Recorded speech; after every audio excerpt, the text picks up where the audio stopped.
aconteceu e que não foi bem resolvido entre pessoas.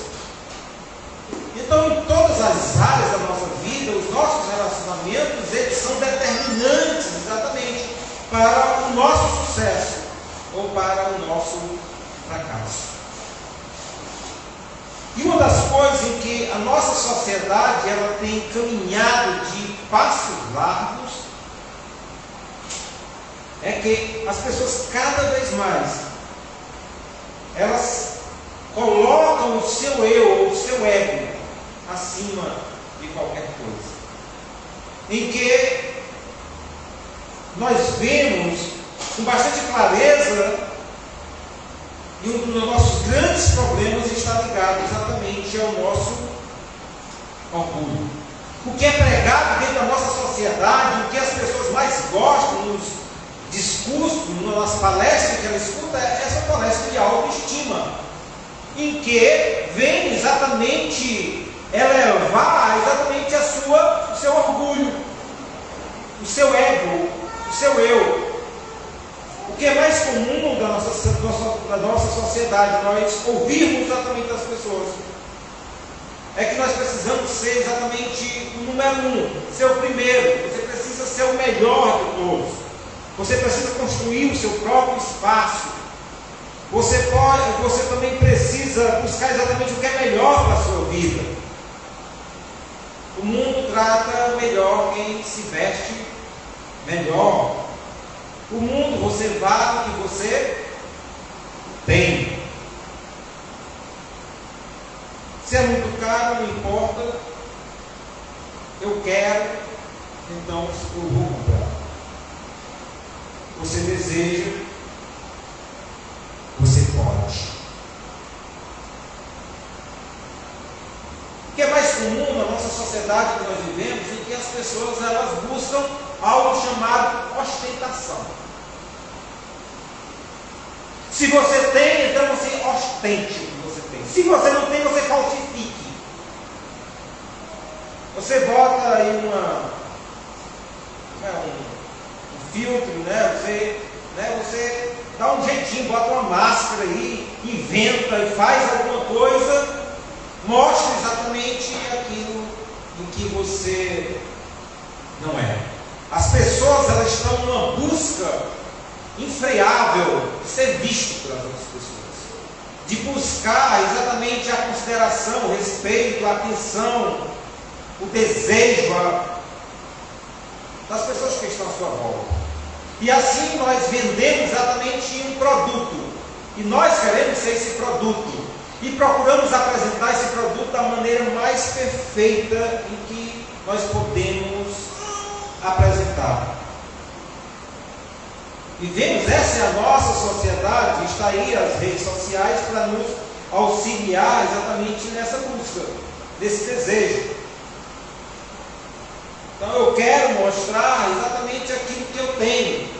É a minha viagem de férias, é a grife, é a marca da roupa que eu visto. Eu quero mostrar para as pessoas porque eu sou.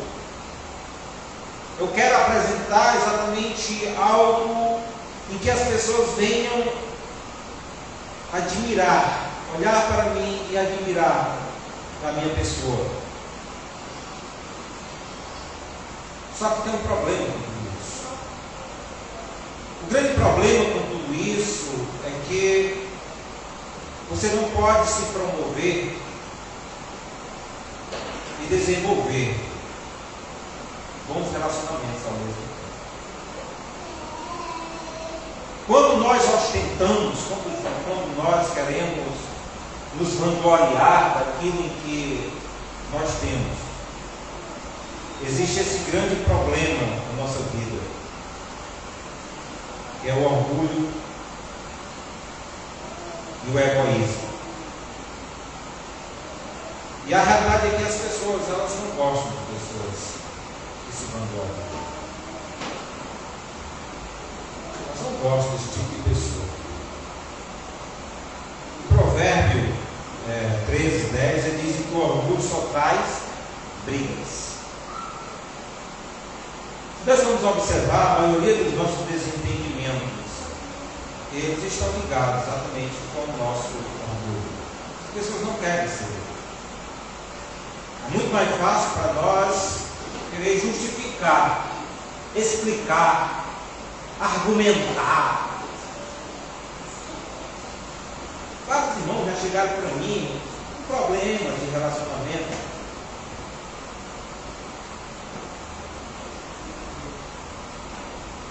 E a pessoa começa a explicar toda a situação, tudo o que aconteceu e tal, e tal, e tal. E depois que a pessoa explica tudo, explica toda a situação, eu apenas digo o seguinte: peça perdão. Não precisa você argumentar e falar, e explicar. Só que você perdoa e acabou a confusão, acabou todo o problema, não tem mais o que discutir, saber quem é que está com a razão, quem é que não está com a razão, porque normalmente todos esses problemas, todos dois nem têm razão. É muito difícil você encontrar, sabe, uma confusão entre duas pessoas em que só um esteja sem a razão e só um tem a razão. Normalmente, toda briga que existe entre pessoas pode ir atrás, todos dois, pode até um ter começado, né? Um ter começado fora da razão, mas o outro deu continuidade. Por quê? Porque ninguém quer se dobrar. Ninguém quer chegar e reconhecer. Já viu aquela conversa que dois não brigam se um não quiser, né?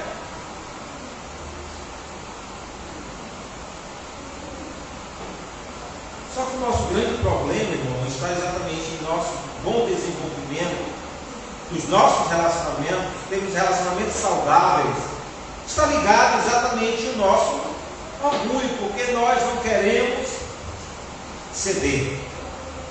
Porque o orgulho só provoca em nós desentendimento. Mateus 7,5 ele diz: olha, hipócritas, tire primeiro a viga do seu olho, e então vocês verão claramente para tirar o cisco do olho do teu irmão. Só que normalmente nas nossas discussões, nas nossas brigas, nós não temos uma grande dificuldade em ouvir. Nós não ouvimos. O orgulhoso não escuta ninguém. Por quê? Porque ele já sabe que sabe das coisas. Ele se acha dono da verdade. Ele se acha exatamente do que ele sabe, exatamente o que é certo. E por isso, por ele saber que lhe falta algo chamado de humildade. O orgulhoso não ouve ninguém. Você já conversou com pessoas em que, sabe, ela não lhe deixa você falar nada, ou por outra, você parece que falou, e quando ela abre a boca, parece que aquilo que você falou, tudo parece que, sabe, entrou e saiu assim, sabe, assim, uma velocidade tão grande que você diz: aqui, ele escutou alguma coisa mesmo? Será que essa pessoa escutou alguma coisa que eu disse mesmo? Porque ela está dizendo a mesma coisa, não mudou nada, está tudo já programado, está tudo arquitetado já na sua mente, na sua cabeça. Não ouve. E o que a Bíblia já nos orienta, nos diz tanto, é que precisamos atentar a ouvir. E ter ouvidos para ouvir, ouça. O Espírito diz a igreja. Não tem as pessoas nem com relação à palavra. Você mostra a Bíblia, o que a Bíblia diz, a palavra dele está nem aí, o que a Bíblia diz não. Pessoas em que estão centradas em seu orgulho, em seu ego, ela vive exatamente na dimensão do eu acho. Não porque eu acho, porque eu penso assim. Parece até que ela é dona exatamente de todo o conhecimento, toda a verdade. Não respeita nem Deus. Se coloca acima de Deus. Não se debruça diante da palavra de Deus. Porque o orgulhoso ele é cego. ele não consegue enxergar exatamente as suas próprias falhas. Ele provoca discussões. Provérbios 13:10, ele só orgulhoso, só gera discussões.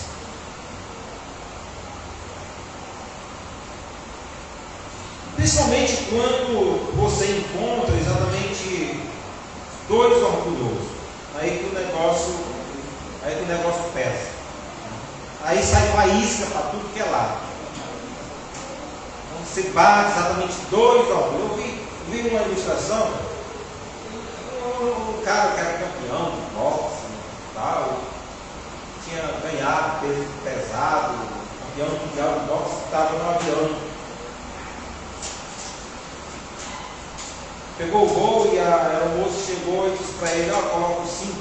Aí ele disse assim, super-homem não precisa botar cinto. Estava se achando, né? Se achando, que é um campeão mundial, né? De peso pesado, de boxe, né? Super-homem não precisa usar cinto.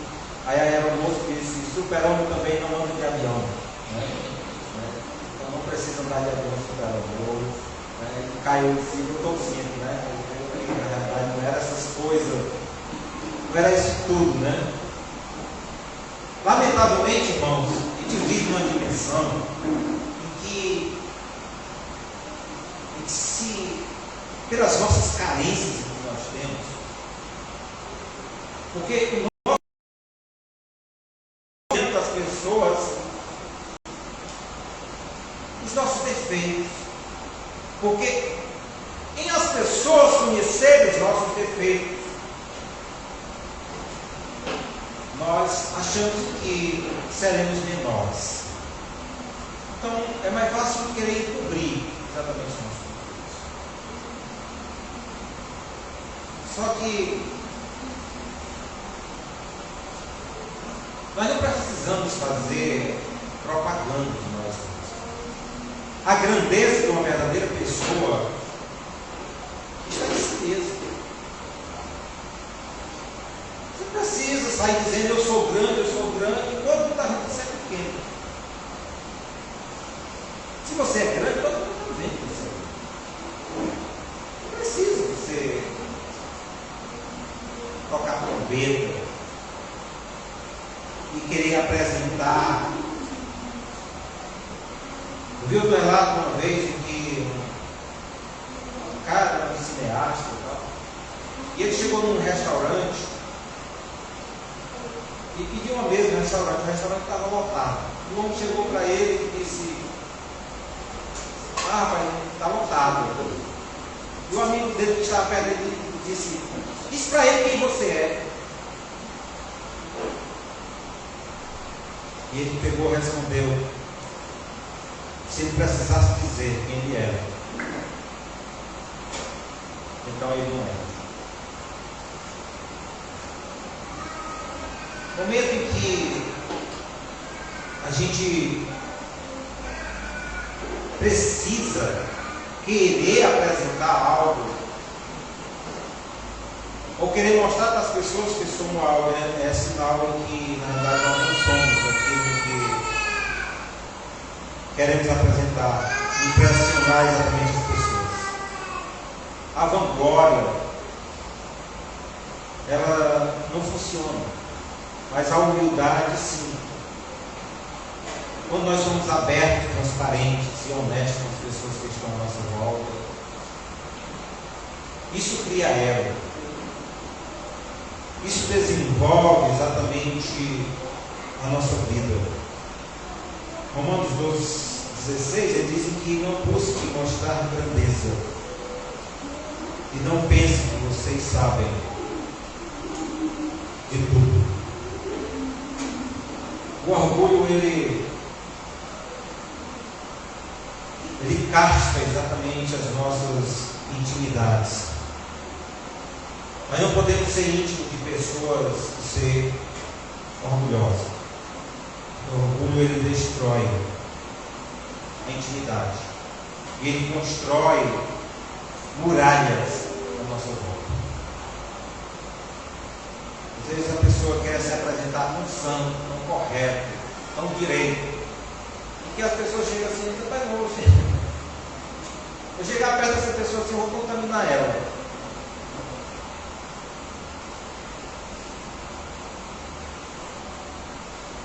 Agora nós construímos murais porque nós temos medo de ser rejeitado pelas pessoas. Porque no momento em que nós mostramos as nossas falhas, aí nós temos medo de não ser aceito pelas pessoas porque temos falhas, porque erramos. Aí nós preferimos esconder as nossas falhas. Por medo que nós sentimos. Mas 1 João 1, 7, 8, ele diz, olha, se andarmos na luz, temos comunhão uns com os outros. Mas se dissermos que não temos pecados, nós enganamos a nós mesmos. Quando a Bíblia diz se andarmos na luz, porque a luz é algo revelador. Você só enxerga alguma coisa se você estiver na luz. Então é necessário exatamente andarmos na luz. Porque a luz revela, mas não é apenas para revelar e você ficar olhando para aquilo olhando para o defeito, não fazer nada. Não, a revelação é exatamente para nós olharmos para o defeito e corrigirmos o defeito. Isso é realista, porque nós só crescemos, desenvolvemos a nossa vida se nós caminharmos exatamente pelo caminho da humildade. Se o meu povo, que se chama pelo meu nome, se humilhar. A primeira coisa que apresenta é o quê? Se o meu povo se humilhar. Porque sem reconhecimento das suas falhas, reconhecimento da sua necessidade de Deus,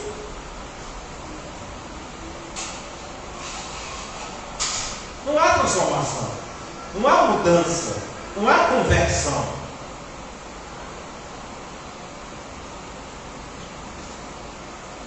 O grande problema é que nós não podemos amar de verdade sem ser vulneráveis. Porque a intimidade nos gera exatamente vulnerabilidade. E a nossa humildade, ela cria exatamente intimidade. A Bíblia diz que Deus resiste aos que são soberbos, mas Deus dá graça àqueles que são humildes. A humildade, irmão, atrai pessoas.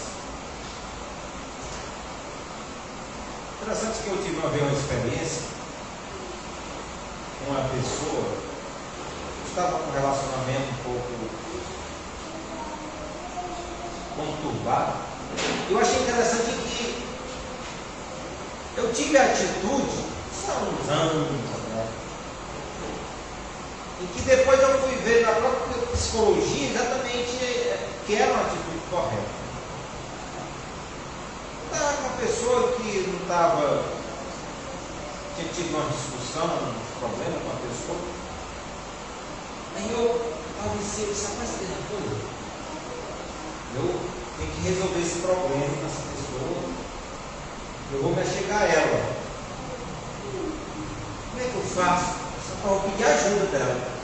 Só que era uma coisa em que eu não estava precisando da ajuda, não. Mas eu peguei e fui procurei a pessoa, mas eu estou com esse problema aqui, eu queria que você me ajudasse nisso aqui e tal, tal. E a pessoa se prontificou, se me ajudou e tal. Né? E para me quebrar aquele negócio, né, que tinha ficado pelo meio do caminho. Mas na verdade, eu não estava precisando da ajuda dela. E eu usei exatamente aquilo para quebrar exatamente aquele clima ruim que estava, para demonstrar que na verdade assim eu não tinha nenhum problema exatamente em relação a essa pessoa. E depois dentro da própria psicologia, exatamente esse método. Porque quando você pede ajuda de outra pessoa, isso você precisa ter uma humildade, um mínimo de humildade para você chegar e pedir ajuda de uma pessoa. Uma gota de humildade você precisa ter para pedir ajuda de outra pessoa. Mas tu vai ganhar um caminhão de coisa, viu, pastor? Então, você vai, sabe assim, tem que ter um mínimo. Porque quando você se achega, quando você se achega a pessoa com humildade, irmão, todo mundo, sabe? É aquela história do coitado, né? Todo mundo se sensibiliza pelo coitado, né?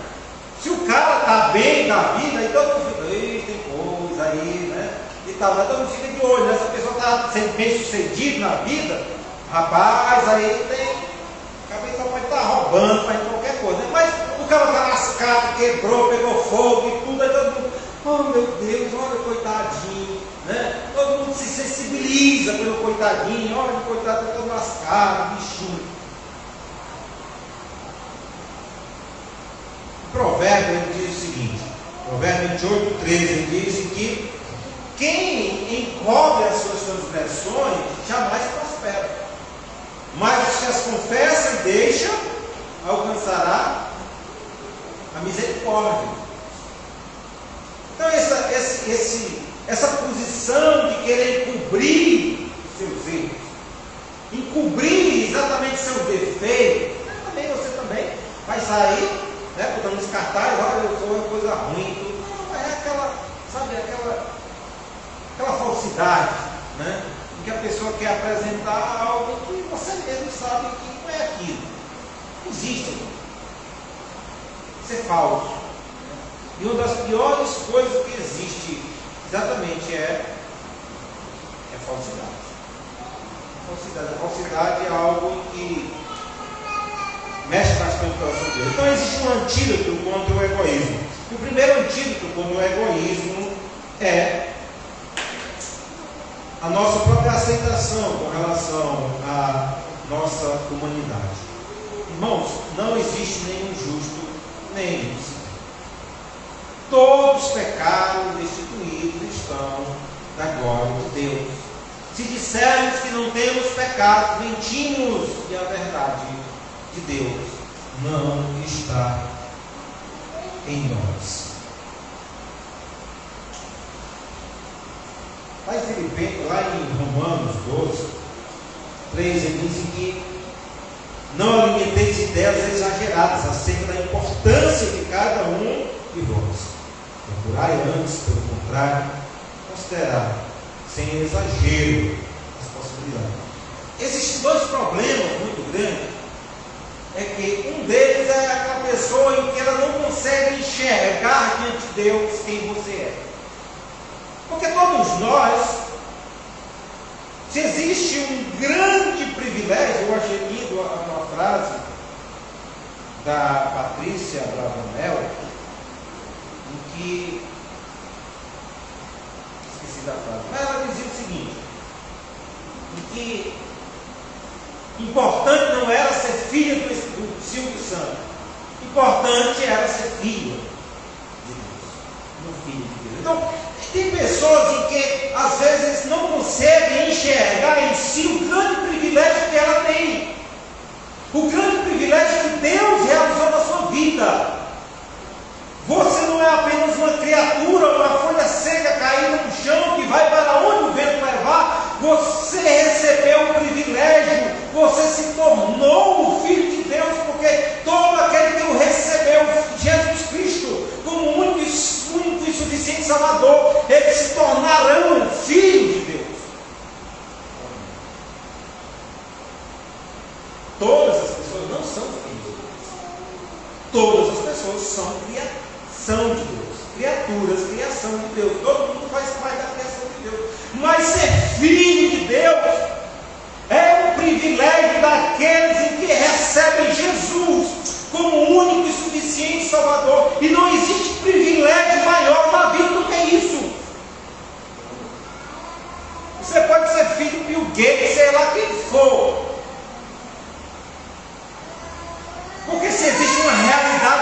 vida. E lamentavelmente até muitos pais de cristão, homem crente, mulher crente, às vezes têm perdido isso de mente. Outro dia, foi domingo passado, eu falei lá na igreja, em que você busca hoje no meio da igreja pais que têm filhos. Eu pelo menos não presenciei nenhum até agora. Não presenciei nenhum até agora, mas acredito que tem, né? Com certeza tem, né? Mas você chegar dentro da igreja e perguntar: quem é que quer que seu filho seja um missionário, um pastor? Não, estou perguntando. Mas se perguntar: não, eu quero que meu filho seja um médico, meu filho seja um advogado, meu filho ele seja um empresário, meu filho ele seja aí, sei lá, um engenheiro, né, um juiz, né, um promotor, alguma coisa. Eu quero que meu filho seja uma pessoa grande. Mas não adianta o teu filho ele ser um doutor, não adianta o teu filho ser um engenheiro, não adianta o teu filho ser o presidente da república e ele ir para o inferno. E ele não ser um filho de Deus. Não adianta. O que adianta o homem ganhar o mundo inteiro e perder a sua alma? O que adianta? Só que lamentavelmente no meio cristão, os pais têm perdido exatamente os seus filhos. Tem perdido os seus filhos por quê? Porque eles têm investido tudo que eles têm exatamente para que seu filho seja alguma coisa da sociedade e não seja nada diante de Deus, e seja uma ovelha perdida. Tem investido tudo que eles têm na vida dos seus filhos, mas não tem investido na salvação dos seus filhos, que é o principal, é eterno, é a eternidade que está em jogo, não é alguns dias de abundância aqui na terra.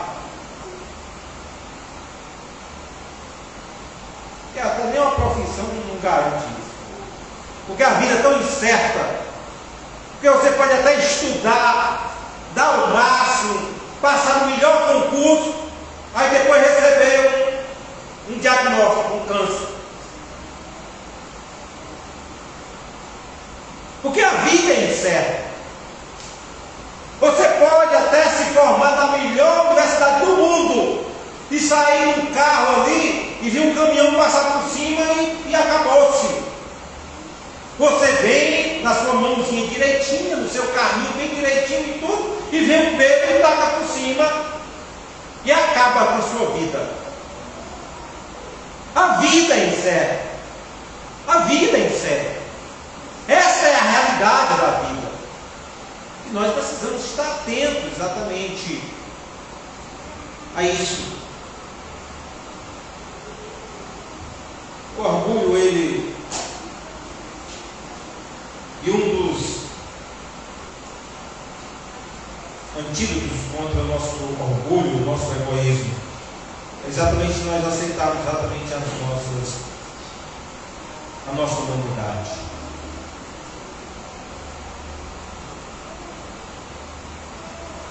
Quem nós somos, não viver de aparência. Já deve ter escutado aquela história do senador recém-eleito, foi lá para o seu gabinete, lá sentado lá no seu gabinete, né, ali, né, assim, observando, né, tudo aquilo, né, onde ele chegou naquele momento, sentado lá, e quando ele vê uma pessoa chegando em sua sala, sabe, com certeza é um repórter que está entrando na sala, e ele pega logo o telefone, querendo mostrar exatamente produtividade. O cara não achar que ele está ali de bobeira, sem o que fazer, né, ali só curtindo e tal. E ele pega o telefone e ele começa a falar pelo telefone: ah, senhor presidente, não sei o quê, muito obrigado. lugar e tal, e como estivesse falando com o presidente, obrigado pelo o senhor ter abraçado o nosso projeto e tudo, que vai beneficiar muita gente, não sei o que, a gente ficou lá falando, como estivesse falando com o presidente e tal. Ele querendo mostrar que estava muito ocupado, né? E quando passa um pedaço, ele olha para a pessoa e pergunta: o que é que o senhor deseja mesmo? Ele diz: não, eu vim só ligar seu telefone. Está desligado. Então, quando a gente quer mostrar exatamente aquilo que a gente não é, a gente está fadado exatamente a se decepcionar no nosso meio, decepcionar as pessoas que estão na nossa vida. Se nós queremos vencer o orgulho, nós precisamos reconhecer a graça de Deus. Reconhecer que nós necessitamos de Deus em todas as coisas. Nós não temos nada. Nós não temos nada. Nós não somos nada. O orgulho é quando nós começamos a olhar para dentro de nós mesmos e achamos alguma coisa. Um dos grandes discussões com relação a Jó, diante de tudo que ele passou,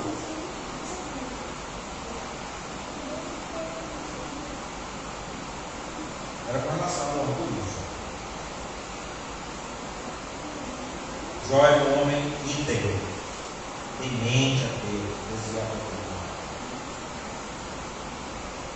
Jó, quando ele é acusado pelos seus amigos, Jó ele ostenta. Só que a repreensão de Deus em cima de Jó está exatamente em cima desse ponto. Quem é você?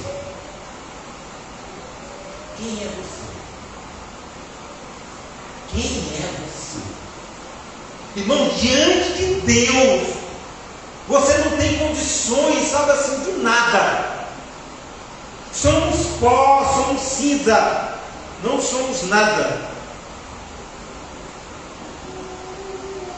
Lá em 1 Coríntios 4, 7, a Bíblia diz o seguinte: o que é que fez você tão presunçoso?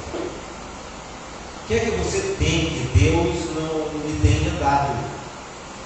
E se tudo quanto vocês têm vem de Deus, porque procedes como se fossem tão grandes e como se tivesse realizado algo por si mesmo. Irmãos, se nós não entendemos que tudo em que nós temos, tudo que nós conseguimos, você pode dizer assim: não, mas eu trabalhei, mas eu me esforcei, eu fui atrás, eu corri. Quem foi que lhe deu o fôlego da vida? Eu tenho um alimento. E nós começamos, irmãos, lamentavelmente, começamos a olhar para as coisas e começamos a achar: porque eu trabalho, eu volto a comer de casa. Porque eu faço isso, porque eu faço aquilo outro. Mas sem Deus não somos nada. Sem Deus nós nem trabalhamos, sem condições nem de trabalhar. Sem Deus não temos condições nem de respirar. Nós dependemos completamente de Deus. Lá em Tiago 1,17 ele diz que toda dádiva e todo dom perfeito individual desce do Pai das coisas. Tudo vem de Deus. Tudo vem de Deus. Segunda coisa, a terceira coisa que nós precisamos compreender, e queremos vencer o orgulho, é que nós precisamos experimentar o amor incondicional de Deus.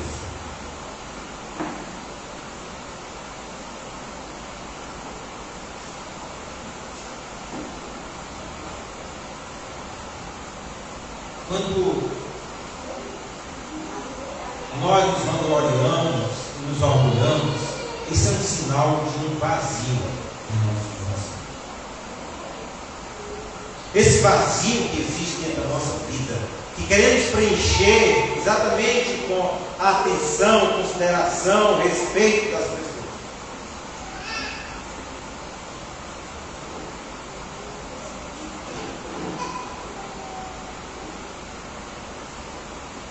Quando nós entendemos e recebemos o amor de Deus, entendemos que tem alguém que nos ama incondicionalmente, você não precisa preencher esse vazio exatamente com o amor das pessoas. Eu preciso me apresentar, me ostentar, eu preciso exatamente mostrar exatamente alguma coisa para que as pessoas elas gostem de mim. Eu tenho que apresentar exatamente aqui algo em que as pessoas olhem para mim e elas me aprovem. Senão eu não vou ter exatamente o amor das pessoas. Então eu tenho que apresentar algo para as pessoas. Porque se eu mostrar o meu defeito, as pessoas podem me rejeitar, não podem querer. Então eu quero a aprovação das pessoas, também porque eu quero ser amadas por elas. É uma carência, um vazio que existe em mim. A grande realidade é que se você não tem, não recebe o amor de Deus e tenha o entendimento de que Deus lhe ama incondicionalmente, porque não foi porque você veio à igreja, não foi porque você fez um bocado de coisa certa, não foi porque você consertou uma série de coisas que Deus lhe ama. Deus provou o seu amor para conosco, ainda sendo nós pecadores. Deus nos amou exatamente do jeito que nós estávamos. Ele não nos amou e diz assim, não, eu só vou amar você se você fizer isso, aquilo, outro. Não, de maneira alguma. Deus nos amou exatamente do jeito que nós éramos. Nós somos aceitos por Deus. Deus nos amou incondicionalmente. Nós também só teremos condições de amar as pessoas quando nós amamos a Deus. Por isso que o primeiro grande mandamento é amar a Deus sobre todas as coisas. Porque nós só temos condições de amar a nossa esposa, amar exatamente nosso filho, amar as pessoas da nossa volta, se nós formos revestidos do amor de Deus. Se Deus não se fizer presente, o amor de Deus não for derramado em nossa vida, nós não temos condições de amar nessa dimensão de Deus. Porque o nosso amor, o nosso amor próprio, ele é um amor condicional.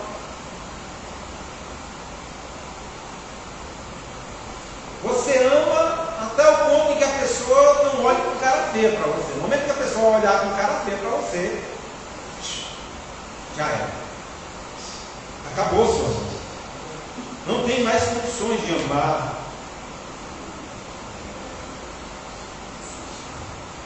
Efésios 3, 18, 19 diz o seguinte: e que possamos ser capazes de sentir e compreender quão extenso, quão largo, quão profundo, quão alto é, na realidade, o seu amor.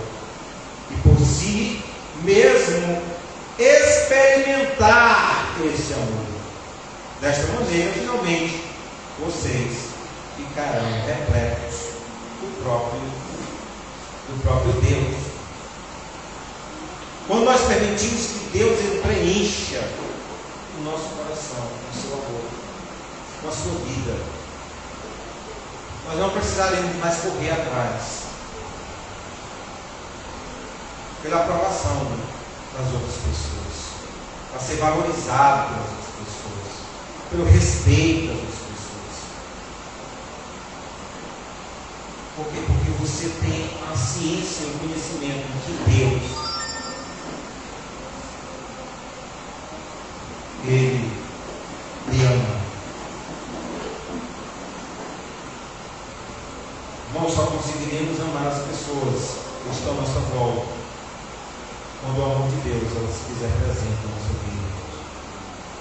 quando nós permitimos que Deus venha preencher com o seu amor. O amor de Deus, ele vai transbordar. E nós teremos o suficiente para dar às pessoas que estão fora. Jesus disse: olha, aquele que tem em mim, no seu interior fluirão rios de águas vivas.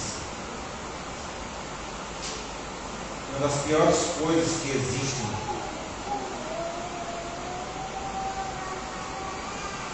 é o orgulho espiritual. Provérbios 8:13 diz: ó, temer ao Senhor é odiar o mal, odeio o orgulho e a arrogância.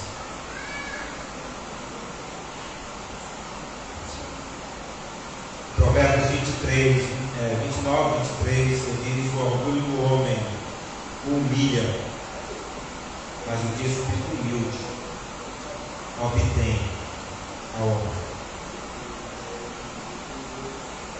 Bom, nós precisamos se submeter exatamente o que Deus ele tem falado nos nossos corações e está disposto a mudança de vida. O Evangelho chega a nós exatamente para que tenhamos uma atitude em relação à nossa vida. Se queremos viver uma vida baseada exatamente nos princípios de Deus, na humildade, e nos apegarmos a cada dia mais e mais a Deus, reconhecendo exatamente as nossas falhas, nossos erros, mas buscando de Deus o avivamento, buscando de Deus a restauração, buscando de Deus a mudança, a transformação, buscando de Deus exatamente a sua graça e os frutos do seu Espírito fluírem em nosso coração. Essa é a vontade de Deus para cada um de nós. Amém? Vamos orar ao Senhor. Querido Pai, eu te dou graças, ó Pai, por essa noite nos proporcionar esse momento, Deus, na tua presença. Ó Deus, abençoe as nossas famílias, a vida dos nossos filhos, a vida das nossas esposas, a vida, ó Pai, dos nossos familiares, nosso pai, nossa mãe, nossos irmãos, nossos primos, ó Deus. Abençoa nossas famílias, abençoa a tua igreja, porque nós cremos, ó Pai, que se as nossas famílias forem saudáveis, a tua igreja estará saudável. Ó Deus amado, realiza maravilhas em nossos lares, em nossas vidas. Ó Deus, porque não queremos viver para nós mesmos, viver para a glória do teu santo maravilhoso. Ó Deus, abençoa cada um dos teus filhos que aqui está, aquele que nos acompanha. Em nome de Jesus, nós te rogamos por essa agradecemos. Amém. Amém. Que todos tenham uma boa noite, assim, na graça e na paz do Senhor Jesus.